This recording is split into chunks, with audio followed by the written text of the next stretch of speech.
Good morning mga Coops! This is your King Kupal again on Facebook Live. Nandito ako sa kusina ng bahay. No? Ayan, may bago tayong Facebook Live. Actually, natakal ko na tong topic na to eh. Yung difference between mabait at mabuting tao. No? The difference between a good person and a righteous person. Kaya lang, nagtanong kanina si Erwin, ano? Kung anong diferensya nung mabait sa mabuti. So, ito yung maliit na pagkakaunawa ko, no? Sa anong diferensya o anong pagkakaiba nung mabait sa mabuti. Ganito yan. Excuse me. Ang tao pwedeng maging mabait pero hindi siya mabuti. Pero pagka mabuti ka, automatic mabait ka, no? So, hihimayin natin yan, no? Paano malalaman kung mabait lang yung tao o talagang mabuti siya.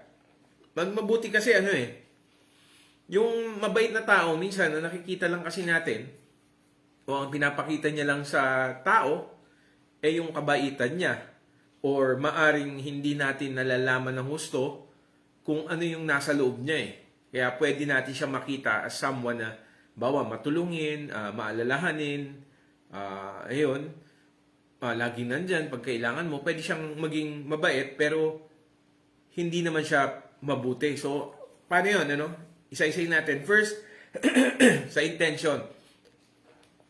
Yung taong mabait, pwedeng tumutulong siya, pwedeng dumadamay siya, pwedeng gumagawa siya ng mabuti, pero ang intention niya hindi 100% selfless.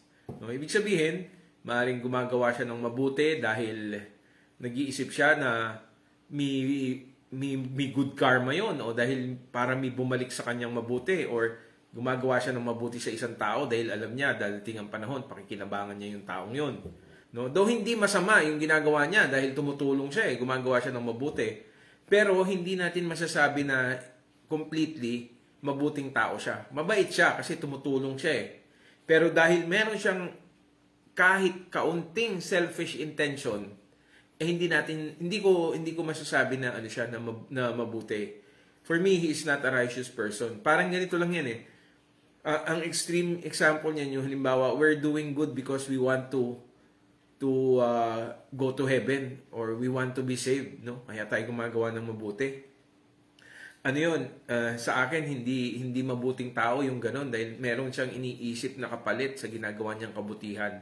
So, mabait siya dahil ginagawa niya yung kabutihan, pero hindi siya righteous. No? Yun yung interpretation ko dun, yun yung explanation ko. And, tapos, yung integrity, no? Yung taong mabait, pwedeng gumagawa siya ng mabuti pag nakikita siya ng ng mga tao, no? Pag may bantay o parang may mga radar or may ibang tao na nakikita nga kung anong ginagawa niya. So gagawin niya yung halimbawa kung empleyado ka o mabait yung empleyado ko, masipag ano. Pero pag wala na, hindi na nakabantay yung boss niya, hindi na siya masipag. So importante yung integrity, no? Pag gumagawa tayo ng mabuti, dapat kahit walang nakatingin, kabutihan pa rin yung priority natin, kabutihan pa rin yung ginagawa natin. So, ang example ko diyan is yung may mga tao na matulungin, di ba? Bawa may kamag-anak siya o kaibigan o kahit yung hindi niya kakilala, nakikita natin, tinutulungan niya. Binibigyan niya ng pera, binibigyan niya ng ayuda, kung ano man yung maibibigay niya. So, ang nakikita natin, yung laki nung naitutulong niya or yung frequency ng pagtulong niya. Pero yung pala, yung extreme, halimbawa, para siya, drug pusher. O kaya, sa government siya, nagnanakaw siya sa gobyerno. Tapos, para masabi lang na mabuting tao siya or mapagtakpan yung pagnanakaw niya sa gobyerno, magiging matulungin siya sa kapwa niya, no? Ganon din yung mga negosyante na panayang donate ng malalaki sa mga NGOs o sa mga simbahan, pero they don't pay proper taxes pala. Yung mga professionals, they don't pay proper taxes. So nakikita natin yung kabaitan nila, no, na tumutulong sila pag kami nagigipit. Pero yung hindi natin nakikita, pero alam nila, and consciously ginagawa nila, nagnanakaw sila sa gobyerno or they're evading paying taxes. No?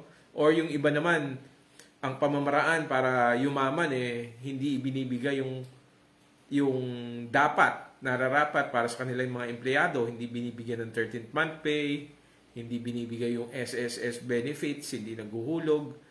Yung mga ganon, yung overwork yung mga tauhan nila, tapos underpaid. Siyempre, mas madaling yumaman pagka ganyan, di ba?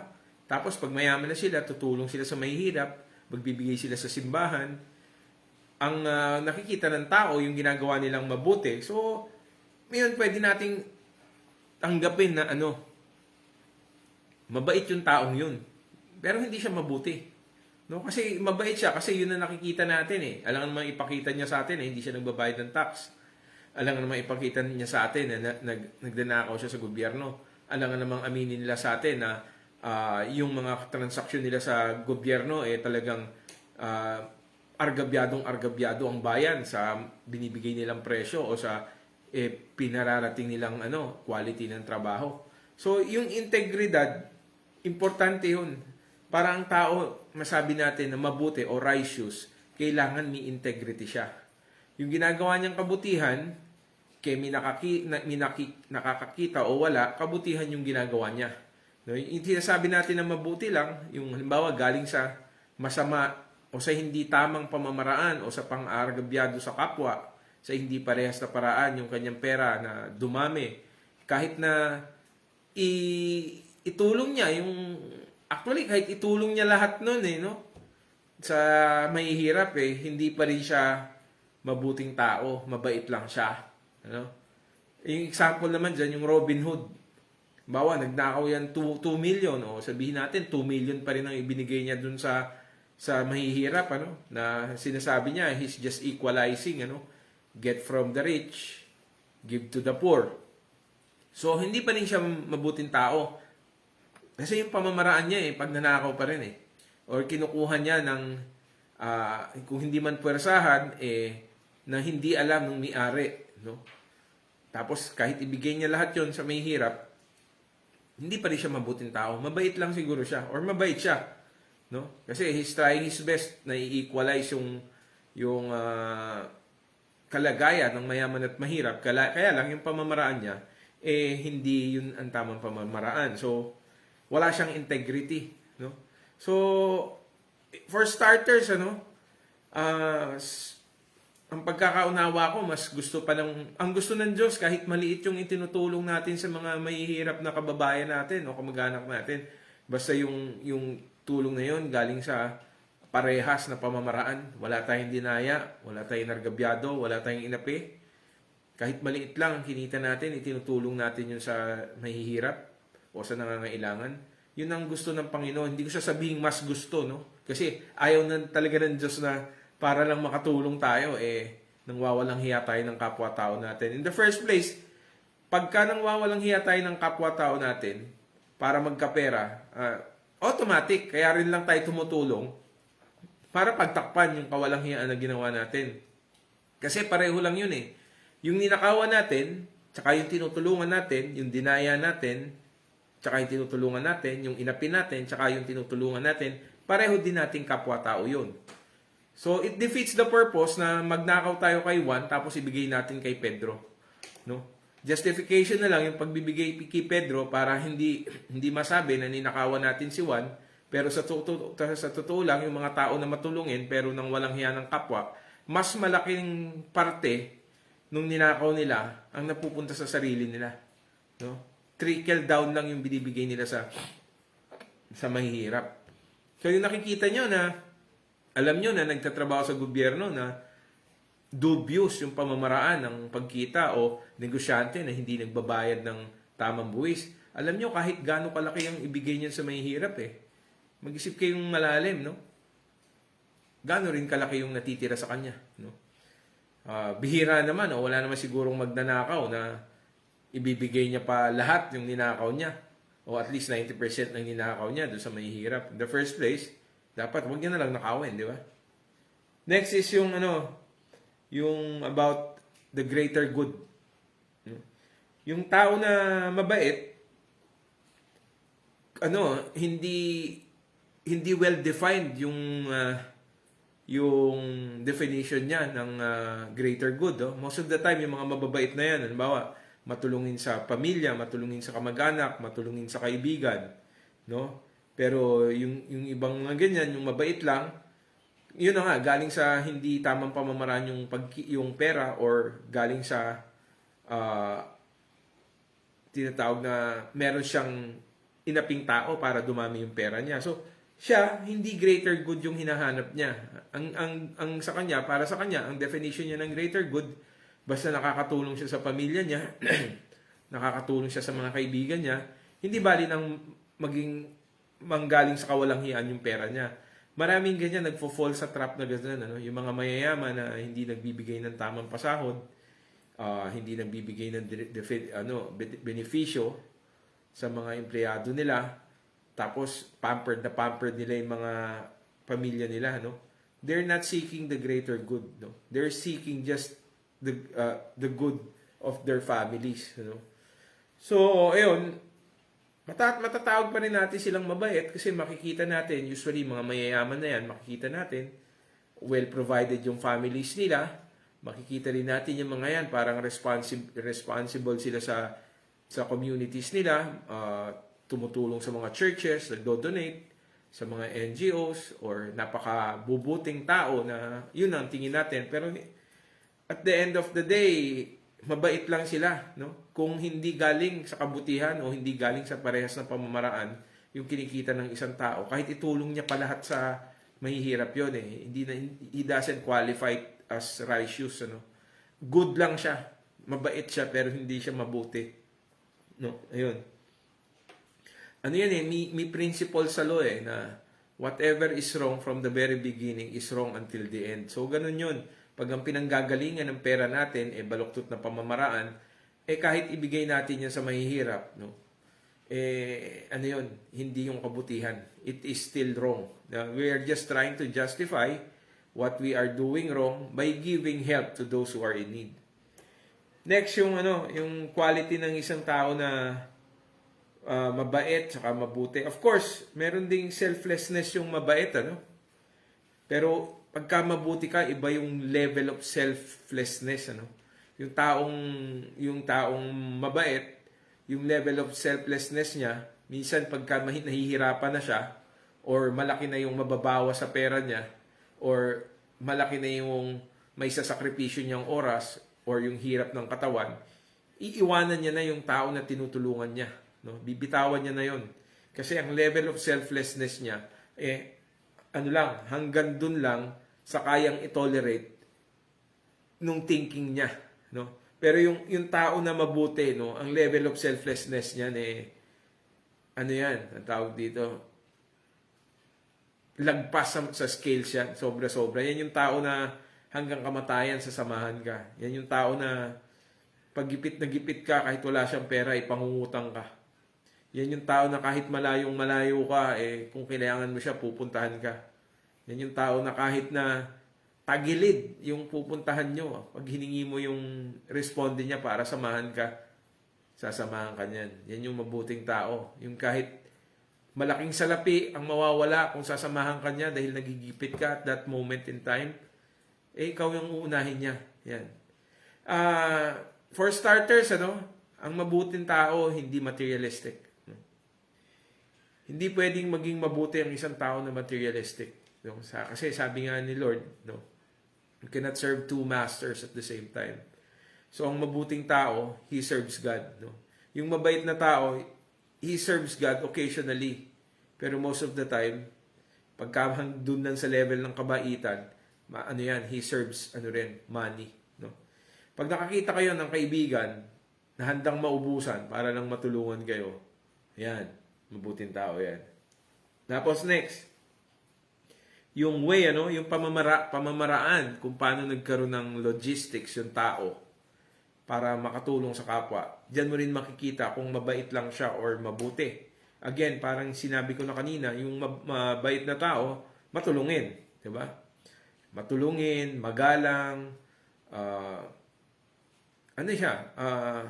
masarap kasama, hindi ka rin hihindian. Pero yung pamamaraan, no? Kahit sabihin bawa everyday kasama mo, nililibre ka, o maraming pera, nakikita mo rin, tumutulong sa mahihirap. Nakita mo talaga, mabait na mabait siya. And then, eventually, nalaman mo ano pala siya. O drug lord. O kung hindi man drug lord, gambling lord. Diba? So yun, hindi natin masasabi na mabuti siya or righteous kasi yung pamamaraan niya is crooked. No? Ano yun? Crook. No? Yung tao na mali yung pamamaraan, kahit maging matulungin yan, crook yun. No? Halimbawa, financier siya ng casino, o kaya financier siya ng mga magnanakaw, o kaya meron siyang pasugalan, o meron siyang nightclub, no? Yung mga tao na yon, maaring hindi nila sinasadya, no? O hindi nila alam, pero malabo wily ang mga taong yan. Alam nila yung ginagawa nila. Pero pagka gano'n ang pinanggagalingan ng salapi nila, hindi na sila makakapwedeng umabot sa mabuting tao sila. Mabait lang sila kasi marami silang natutulungan. Pati pala yung mga tao na merong mga, may kapitbahay kami, may sweatshop Ibig sabihin, nagtayo siya ng factory tapos hindi niya binibigay yung benepisyo doon sa mga manggagawa niya. No? So mayaman siya, kahit maging matulungin siya sa simbahan o sa mahihirap, hindi pa rin siya makakaakyat sa level na mabuting tao siya. Mabait na tao lang siya. And kasi yun, in principle, yung mabait na tao sometimes, or yung ibang mababait na tao, they get from one and give to Pedro. Yung mabuting tao, he will not get from one and give to Pedro. Iba naman, pag sinabi, bakit ikaw, mangurot, kumukuha ka sa ibang tao tapos binibigay mo sa mahirap. Hindi ko kumukuha. Binibigay nila sa akin yun.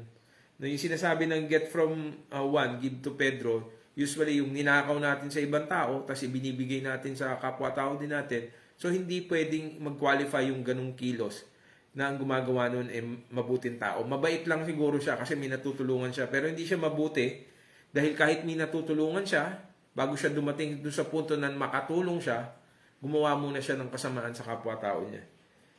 Next is,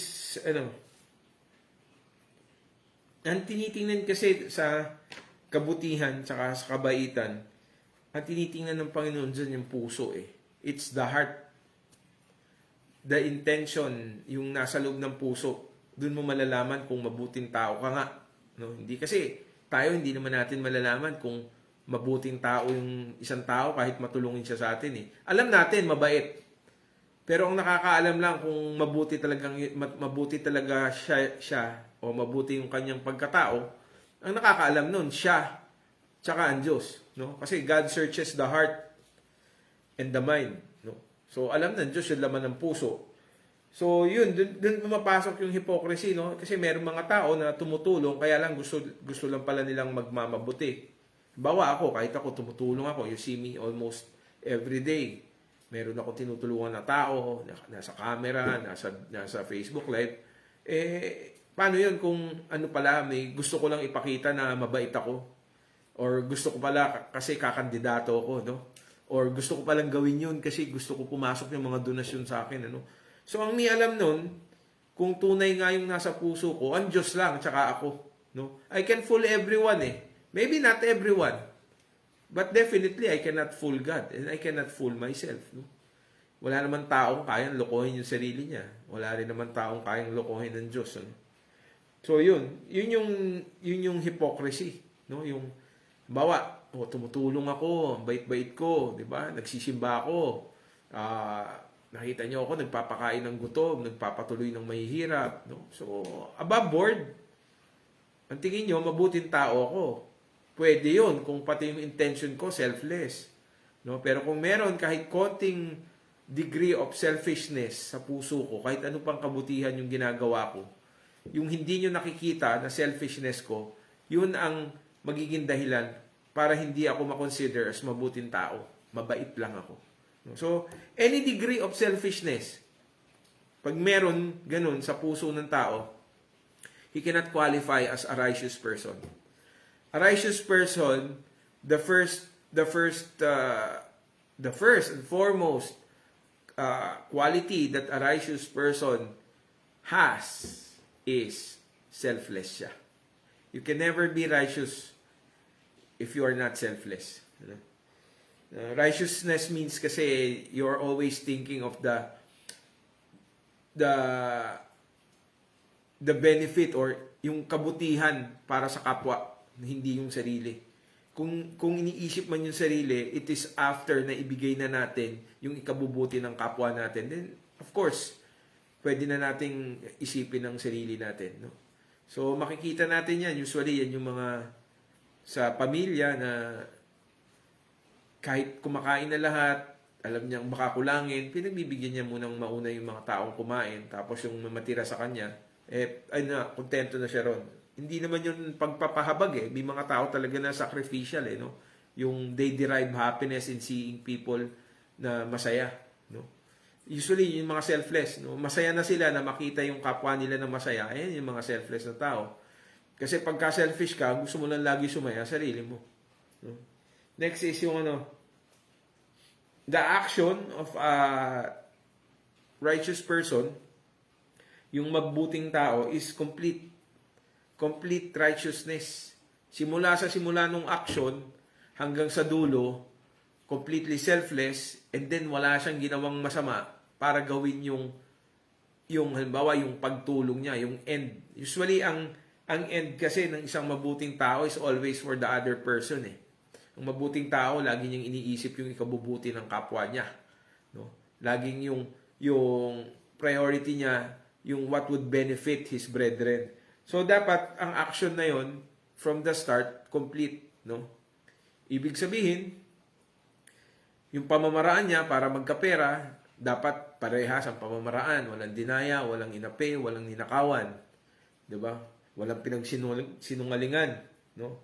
Tapos yung pamamaraan ng pagbibigay niya, hindi siya nagbibigay lang na sa pamilya niya lang. No? Ang turing niya sa lahat ng tao, pamilya niya.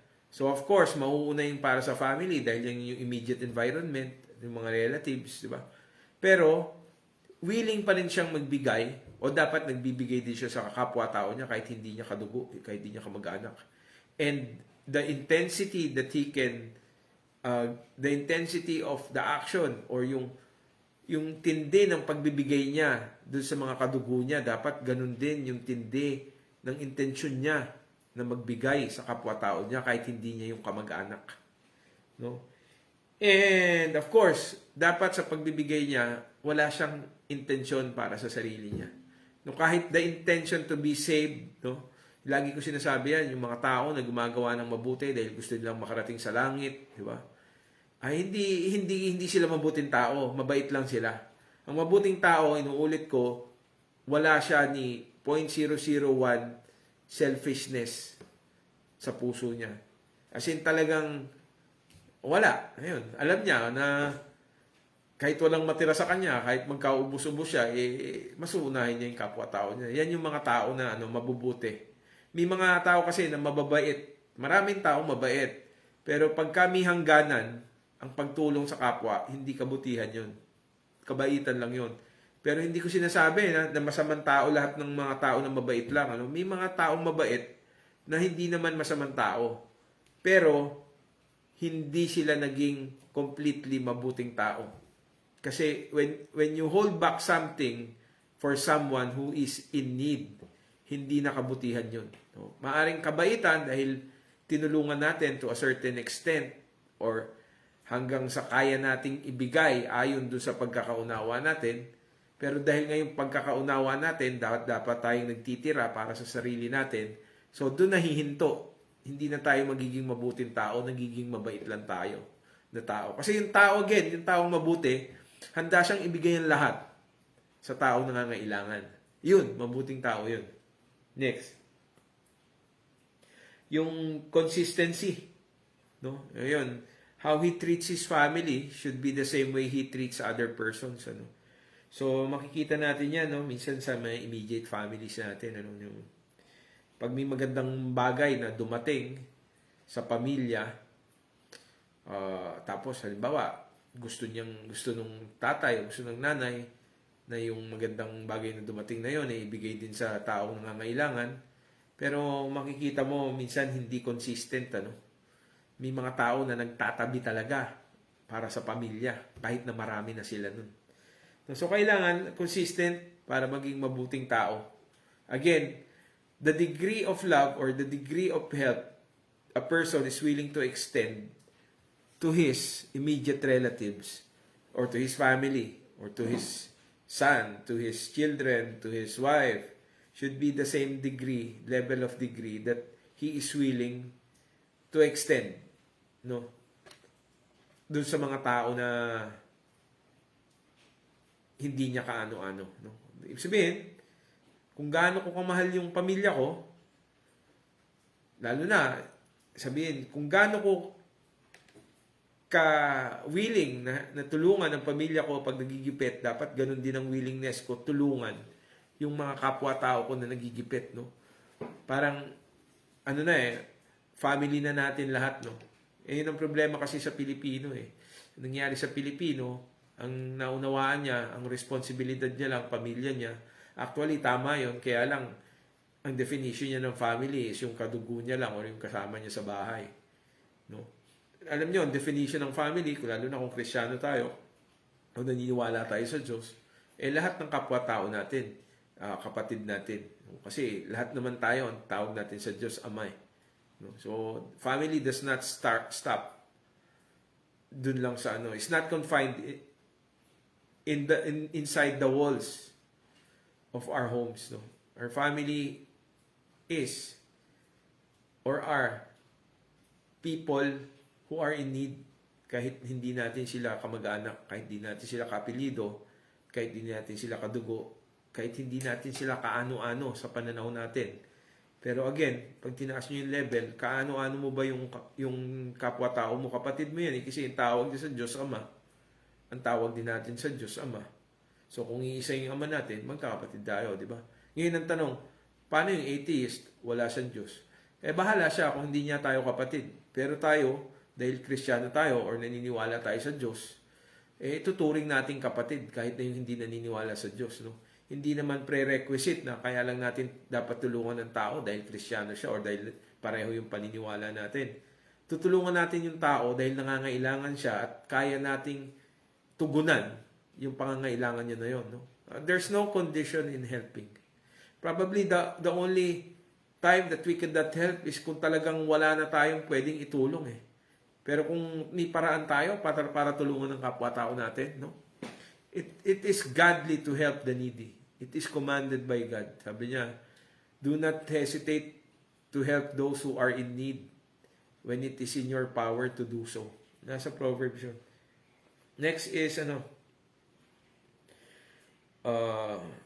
yung pagkakaiba ng righteous saka yung good person, Bawa, yung nagigipit ka tapos kailangan mo ng tulong, o yung mga good person, talagang handa kang tulungan, Pero again, may hangganan. Halimbawa, tinulungan kita dahil kailangan mo ng kasama, alas 12 na ng gabi, papagalitan na ako kung maabutin ako ng alauna, then iiwanan kita. Mag-iisip ako ng paraan para maiwan kita.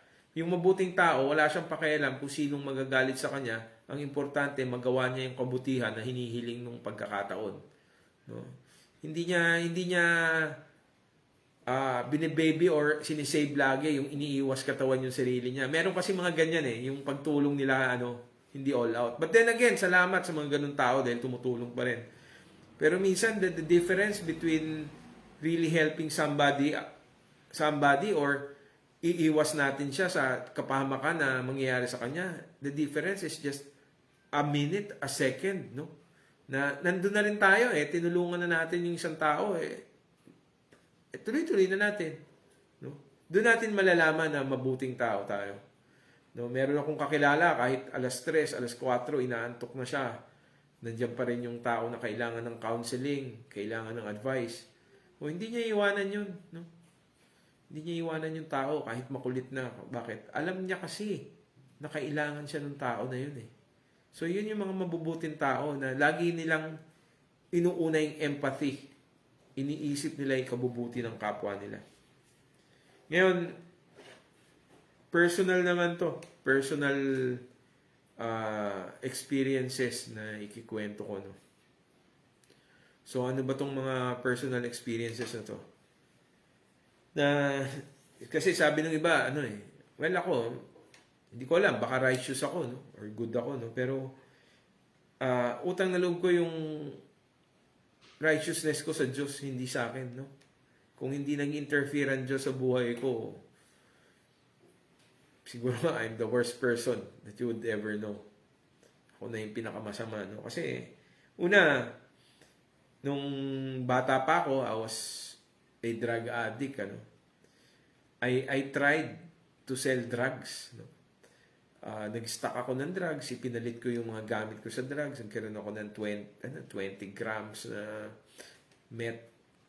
meth, no? Shabu. Pero nung ibibenta ko na siya, parang may bumulong, huwag mo ibenta. So it ended up as libreng gamit para sa mga barkada ko for 2 weeks. No, so isa 'yon, no? Hindi ako nakapagbenta. No, though nakapagbigay ako, masama pa rin siya, pero hindi dumating doon sa nagbenta ako kasi kung nagbenta ako, baka yun ang maging lifestyle ko. So gaano karaming buhay ang masisira ako noon, no? Next is yung wedding, no, nung siguro early in my marriage, may nag-approach sa akin na kamag-anak para mamuhunan sa wedding, may his soul rest in peace, no. Siguro well-meaning naman, maganda naman yung intention. So naglabas ako ng pera para easy money, wedding, di ba? Namumulot ka lang ng pera. Punta pa ako ng Bicol, di ba? Para puntahan yung bolahan ng wedding. Buti na lang itong nag-intay sa akin na mamuhunan.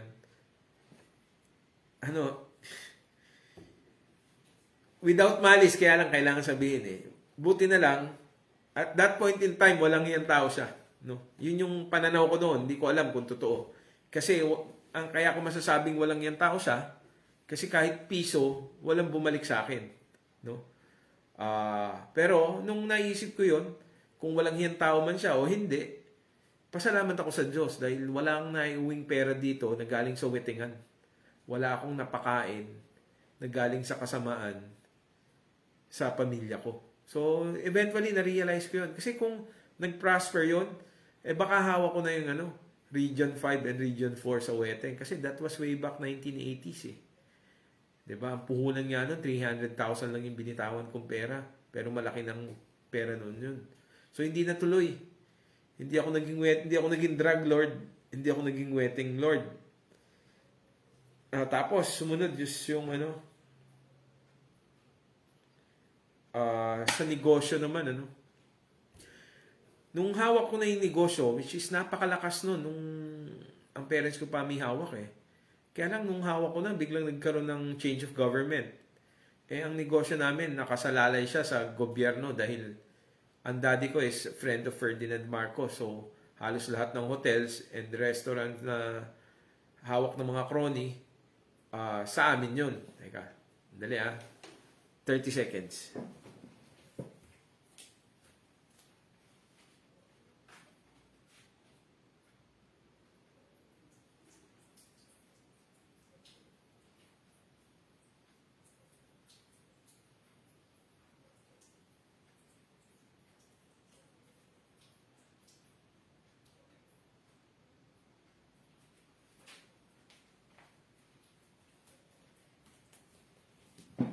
Ayun. Yung mga restaurants and hotels, sa amin kumukuha, hindi sa amin Hindi kami ang may-ari, pero yung mga supplies nila ng requirements nila ng karne, sa amin kumukuha yon. Yung Philippine Village, Silahis International Hotel, Puerto Azul, ang may-ari niyan si mga Enriquez, no? Yung Sulo Hotel, tapos yung mga hotels, mga Manila Pen, Sheraton, Holiday Inn, Ramada, Manila Garden, halos lahat 80% yan, pati Philippine Plaza. Ayan. pati Manila Hotel, no? Manila Yacht Club. Tapos, mga may-ari kasi niyan, sila Rustia, Tantoco, sila Lucio Tan. Ayan, sa amin lahat kumukuha yan, no? Ng karne. Tapos yung mga sports clubs, Makati Sports Club, Metro Sports Club, Green Valley, Valle Verde, Alabang Country Club, Capital Sports, Quezon City Sports. Yan, halos lahat yan sa amin kumukuha ng karne. So, ang lakas ng negosyo. Tapos nung ako na yung may hawak, bumagsak si Marcos. No? So, blessing pa rin pala yon kasi nung patakbo namin sa negosyo, medyo corrupt yung pamamaraan. Ano? Hindi lang medyo, corrupt na eh. Hindi kami nagbabayad ng tamang taxes, hindi kami nagpapasweldo ng maayos, walang benefits yung mga tauhan namin. Naglalagay kami sa purchasers, naglalagay kami sa cooks, naglalagay kami sa sa accounting para mabilis ang cheque. Talagang corrupt ways and practices. No, so blessing pa rin pala 'yon kahit naghirap ako on hindsight. Nakita ko ngayon, salamat sa Diyos dahil hindi ako nakapag-uwi ng pera na kinita sa baluktot na pamamaraan. So yun naman yung sa negosyo, no? And then siguro kung natuloy yun, di mayamang-mayaman ako, di wala ako ngayon dito, hindi niyo ako kausap, walang karinderya ni Mang Urot. Na ako, masaya ako at kinagagalak ko na ayan, ang na-establish ko, isang gawain ng pagtulong sa kapwa na nakakatabayan ng puso. Next is yung ano pa ba yun? Yung drugs, yung weteng, yung negosyo. And then ito lately, nung 2 or 3 years ago, dahil gusto ko magkaroon ng food truck. So, may nag-imbita sa akin na, Bench, tayo ng liga. Or magtatayo siya ng liga, kinuha niya akong tao para maging sports caster. And hahawakan ko yung numbers games. Ang laking pera nun. Yung numbers games is yung diretso na, tawag dun, game fixing. No? Hawak namin yung resulta. Alam namin yung magiging resulta ng laro, ng game, kung sino mananalo, kung ilang points, hanggat maaari, pati kung ilang points. And then, tataya ako sa betting stations. No? Pwede akong tumaya sa betting stations abroad, mag-open ako ng account, pwede rin dito. So that would be millions of pesos. No? Natukso ako doon kasi hindi ako makabuelo para makabili ng food truck. So iniisip ko siguro in 3, 4 or 5 months, nahawa ko yung sugal na yun. Sugal yun makakabili ako ng food truck. Alam nyo ang nangyari na ngayon pinagpapasalamat ko pa, no? Yung term, ginagamit ko lang kasi yun lang proper term sa tingin ko. Winalang hiya ako ng tao na nag-recruit sa akin. So, nangyari, imbis na magkaroon ako ng income, naubos pa yung iniipon kong konti para sa food truck na siguro mga 250 or 300,000 yun. Na naiabono pang sweldo sa mga tao kasi nakakaawa yung mga tao nung nagsisimula kami. Minsan, walang pera kulang yung pera nung nagtayo ng liga. So, in short, naubos yung pera ko na dapat sana pan-down ko yun pambili ng food truck. So, ngayon, naiisip ko, salamat na lang kasi kung hindi, ang nangyari, ako may hawak ng game fixing na yun. No, ako yung ako yung kakausap sa mga players, ako yung kakausap sa ibang coaches kung paano mamanipulahin ang game. And then, tataya ako ng malaking salapi. And then, pandaraya, di ba? Talagang wala na yung integrity. Natapon na lahat. Mabuti na lang, salamat sa Diyos. Or, yun na nga sinasabi ko, ang Diyos ang gumawa ng paraan para hindi naman dumumi yung kamay ko. No? May dumi din to, pero hindi maruming-marumi. No? Kasi hindi pumayag ang Diyos Parang sabi niya, mahirap daw na magsilbi sa kanya na madumi ang kamay. Ayaw niya ng ganun. Ngayon, nagsisilbi tayo sa Diyos. Salamat sa Diyos at hindi dumumi yung kamay ko. Hindi ako naging drug lord, hindi ako naging wetting lord, hindi ako naging unscrupulous businessman. mandirayang negosyante. At hindi ako naging gambling lord, no? Or tawag doon. Ayun, yun sports mafia. No? Mabuti na lang. And ayun, hanggang ngayon may mga offers, nothing against those people dahil well-meaning naman sila. Pero siguro tatanggihan ko na. No? Kasi a year or two ago, medyo naiisip ko pa rin Easy money kasi, di ba? One game, isipin mo, one game, we can earn 500,000, 1 million. Isang game lang yun. Paano kung may 3 or 4 games a week? O, di ba? Laking pera. So, a year or two ago, nagtatry pa na mag-revive yung ibang mga tropa ko na gawin din Gawin din namin. So, ngayon, kung nothing against sa kaibigan ko, maganda rin naman siguro yung intention nyo para sa akin or para sa inyo dahil niisip nyo nga para mas makatulong tayo. So, ngayon I have decided na I will turn down those kinds of offers. No? Kahit madali lang. Madali lang yun Kausapin lang yung isang player or yung dalawang player or kausapin lang yung referee. Diba? Ayun, pera na yun. No? So, salamat sa Panginoon at hindi nangyari yung ganun. So, yun yung kwento. Ano pa ba yung hadlang para maging righteous ako tapos inalis ng Panginoon. Siguro the last is yung magtanim ng sama ng loob sa gumawa ng masama sa amin. No? May mga kamag-anak ako na dinaya yung dad ko, dinaya kami sa inheritance. Ngayon naman, medyo gipit sila, pero tumutulong ako. No? Not to make them realize, but para manatiling malinis yung puso. So, kahit anong nagawa sa atin ng kapwa natin na masama, kung dumating ang panahon na nangangailangan na sila ng tulong at nasa atin yung paraan para matulungan sila, huwag tayong magdalawang isip na tulungan sila. No? Tulungan natin. So, yun.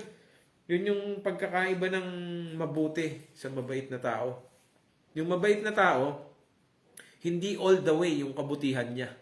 It's either yung pinanggagalingan ng ginagamit niya para maging mabait siya, galing yun sa hindi matamang paraan, or maaring tama yung galing sa tamang paraan, yung pera niya, pero hindi niya kayang i-all out sa kapwa niya nagigipit. Eto, bigyan pa natin ng 5 minutes to explain. Ito yun. Halimbawa ako, matulungin ako, nagpapakain ako ng pulubi, nagpapakain ako ng mahirap, nagtayo ako ng shelter, o pina-opera ko si Lito, pina-opera ko yung mga ibang pasyente na tinulungan ko, may mga pinalibing ako, may binigyan ako ng gamot, mabait ako. Pero yung pala, kaya ako nagagawa yon dahil empleyado ako ng gobyerno, nagdana ako sa gobyerno, or negosyante ako na hindi ako nagbabayad ng buwis na tama, diba? Or drug lord ako, gambling lord ako, or kung ano man na galing sa hindi tamang paraan yung pera na yon, kahit naging matulungin ako, hindi ako magka-qualify as mabuti. Magka-qualify lang ako sa mabait. So yun ang nangyayari, ang pinapakita natin, yung pinagsimulan, masama, so hanggang dulo, masama yon. Kahit mabuti yung nangyari. Kasi yung pinanggagawa ko ng kabutihan, galing sa kasamaan. Ang perfect example niyan is yung eto, lagi kong may kadibat, hindi naman kadebate, kausap ko yung mga pare na sabi ko, parang immoral yung tumatanggap ang simbahan ng donasyon galing sa PAGCOR. Kasi, well, ako, occasionally, I gamble. No? Pero I'm against accepting, magtatanggap tayo ng galing sa kinita sa kasamaan. Lalo na kung simbahan ako. No? Tapos tatanggapin ko yon. Tapos, isa-sanitize ko na nakakatulong sa kapwa. Mas marami nang sinira yung bago naging pagtulong yon. Maraming sinira na tao yon, yung pagsusugal na yon. No? Kaya yung tumatanggap nga yung simbahan sa PAGCOR, lagi namin pinagdedebatihan ng kaibigan ko yan na nasa simbahan. No? And then, nagaglamo na naroromanticize pa o na nalilegalize, parang ganun, na papalabas na mabuti, no? Kasi may mga eskwelahan ngayon, di ba? Makikita nyo, nakalagay dun sa mga gate, no? Donated by PAGCOR, ganyan.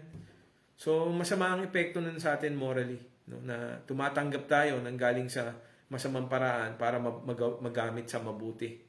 Hindi pwedeng mangyari yun. Pag galing sa masama, kahit anong kabutihan po ang gawin natin, hindi nagiging mabuti yung kilos na yun. So yung galing sa kasamaan yung kayamanan o yung pera itinulong, mabait lang yung tumulong, pero hindi siya mabuti. Ngayon, yun naman galing sa mabuting paraan, pero hindi siya nag-all out. Mabait din lang siya, pero hindi siya mabuti. Halimbawa, ako, kumikita ako ng, bawa lang 200,000. And then may kamag-anak ako or kaibigan ako na kailangan ng tulong. 20, 30,000. So, kaya ko. So, 20, 30,000 tulong. Along the way, marami pa pala siyang kailangan. So, kailangan niya na ng 200,000 na yung kinikita ko sa isang buwan. So, ako ngayon, dahil mabait ako, nakatulong naman ako, aatras na ako. Sasabihin ko, oy, pre, pasensya ka na kasi hanggang dyan lang yung budget ko eh. So, mabait ako, pero hindi ako mabuti. Yung mabuting tao, tutulungan niya yung kaibigan niyang nagigipit kahit magkaubos-ubos siya. Actually, kahit magkautang-utang siya. Yun yung mabuting tao. Pag nakakita kayo ng ganyan, pahalagahan nyo na. Ano yan? Diamond in the sun. Napakahirap hanapin yung ganyang tao. So yun, yung mabuti, tsaka yung mabait. Yun ang pagkakaiba. Ang tao na mabuti, simula-simula hanggang dulo, mabuti yung ginagawa niya. Simula-simula hanggang dulo, wala siyang selfishness. And he doesn't hold anything for himself. No? Sabi ko nga, pagtutulong din ako, all out na. No? Kasi kung hindi all out, hindi pagtulong yun. No, ang definition ko ng pagtulong is all out eh. Not unless inaabuso ka, pero kung ang kailangan talaga pagkain, gamot, hospitalization, tulungan. Well, unless. Kasi may mga tao na sigurista din segue ako. Dumating sa punto na nag-0-0 rin kami. Bago ako nangutang sa ibang tao, ayan, buhay pa naman yung asawa ko. Nung may sakit yung tatay ko, binenta yung kotse, binenta yung mga baril, binenta yung kalahati ng bahay, binenta pati lahat ng alahas, binenta pati lamesa, dining table. No, ang natira lang sa amin is, alam ko, ref and electric fan, saka ilaw. No, pati TV, binenta. No, bago kami nang hingi ng utang sa iba. Kaya, pasensya na doon sa mga tao rin na alam ko, kailangan nyo ng tulong, pero hindi ko pa kasi nakikita na sinagad nyo na yung itinatabi nyo No? Pero kung makita ko na sagad ang tinabi nyo, wala kayong ari-arian na talaga na may convert into cash, tutulungan ko kayo. Bakit hindi? O tingnan nyo yung tinutulungan natin sa kalye. Sagad yan di ba? Walang ari-arian yan, kundi t-shirts. Di ba? Minsan, merong may cellphone, pero mumurahin na cellphone. Ang dala lang yan, mga damit. Di ba? Minsan, kariton. So, walang ari-arian yan, kaya all out ang pagtulong ko dyan. Pero sa mga kaibigan ko, sa mga nakikinig na hindi masama humingi ng tulong. No? Pero, baka naman kaya nyo pantulungan ng sarili nyo No? Baka meron pa kayong maibibenta na cellphone, may maibibenta kayong alahas, may maibibenta kayong ref, may maibibenta kayong kung ano man of value. No? Para sa akin, dapat i-dispose nyo muna yon bago kayo humingi ng tulong. Okay lang yung humingi ng tulong na alam natin na ibabalik natin yung hiningi natin tulong. Pero yung parang pina-feel natin na hirap tayo pero meron tayong mga itinabi para sa sarili natin and then ayaw natin yung pakawalan. Panloloko po yun. Niloloko natin ng tao na hinihinga natin ng tulong pero kaya pa natin palang tulungan ng sarili natin. Well, unless humiram kayo at talagang may intention kayo na ibalik yun. So, yun. Dinanan ko yan. Lahat ng baril ko. Natira nga sa akin, aspilin na lang Dami namin baril dito. Alam nyo, mahal na mahal ko rin yung mga baril. Binenta yun. Yung wedding ring ko, hindi ko lang mabenta kasi silver lang yun Siguro, 600, 700 lang yung halaga nun. No? Pero lahat ng alahas namin, alahas ng parents ko, yung kotse namin, 3 or 4 na benta, yung bahay namin, 3/4 ng bahay namin na benta. I have to work sa call center. Dinaanan ko lahat yun. Pero wala akong resentment. No? Ang pinopoint out ko lang, bago ako nangutang noon, utang ng gipit ha. Kasi may utang naman na, utang na, pera muna, babalik ko sa'yo. Pero may utang na, pinipresent natin, gipit na ako, may sakit yung magulang ko di ba? Bago ko lumapit na ganun sa kanila, siniguro ko na wala na akong mata-turn over sa assets ko into cash. No, ayan, kahit tanungin niyo yung asawa ko, pati dining table namin, binenta ko nun. Nung may sakit ng dad ko. Hindi naman ako nahihiyang sabihin yun dahil yun ang totoo. So, ayun, no?